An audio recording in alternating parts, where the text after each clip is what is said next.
Отдавна, когато годините бяха тъмни и буйни,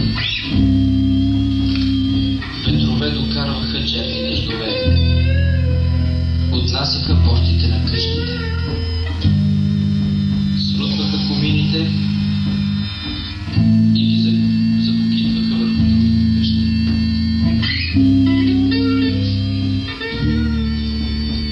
Отдавна, когато хората по-добре разбираха вятъра и дъжда, живееше един заможен човек, който обичаше своите дъщеря повече от всичко на света.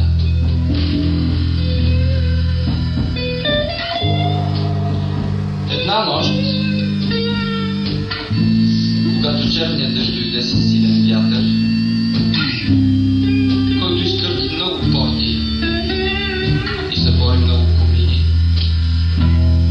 дъщерята на богатия човек заспа дълбоко.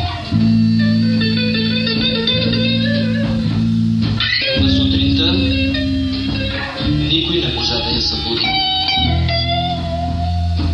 Черният дъжд и силният вятър пионяха през целия ден. А девойката продължаваше дълбоко да спи.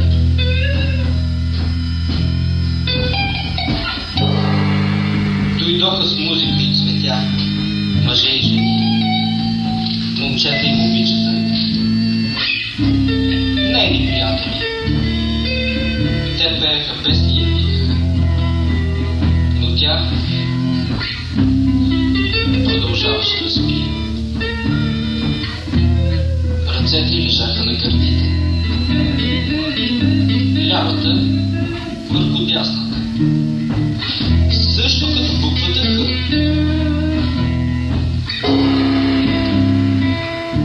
Минаха още 2 дни, 5 дни, 6-7 дни. През цялото време черният дъжд и силният вятър не спряха, а дъщерята на заможния човек не се събуди.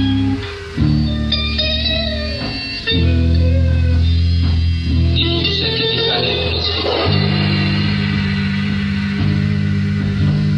нито видя приятелите си, които пееха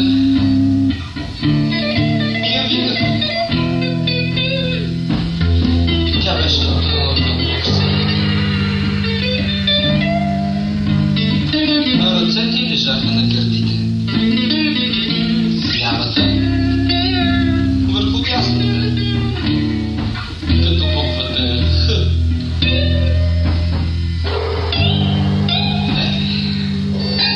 Тогава направиха дълъг сребърен ключик, толкова дълъг, че да я побира от главата до ветите.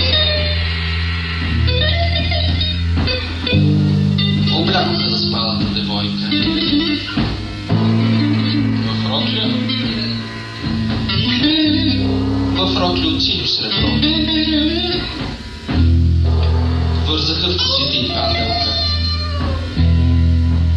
от синьо сребро и обуха краката и обувки от синьо сребро. След това я положиха в сребърен ковчег. Меки ръкавици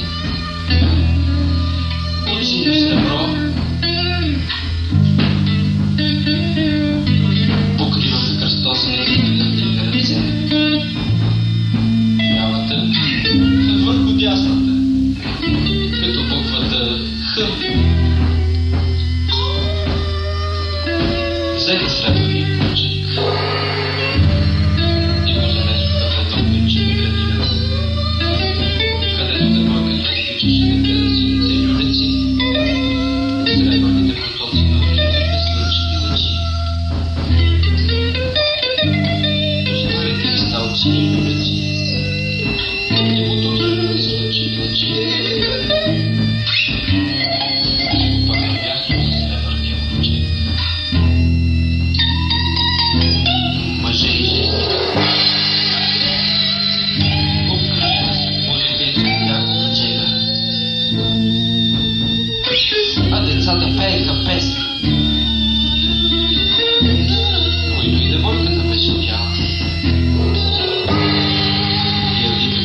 вятър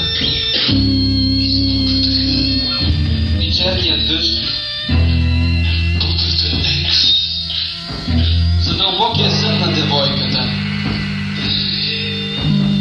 за приятелите й, съдържание, които пеят нейните любими песни,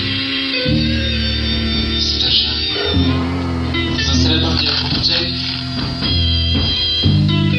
и за ръцете й. Страница 3, облечени в мека коприна от синьо сребро. И поставени лявата върху дясната, като буквата Х.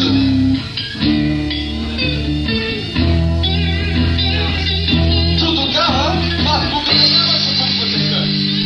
Ето защо царят каза: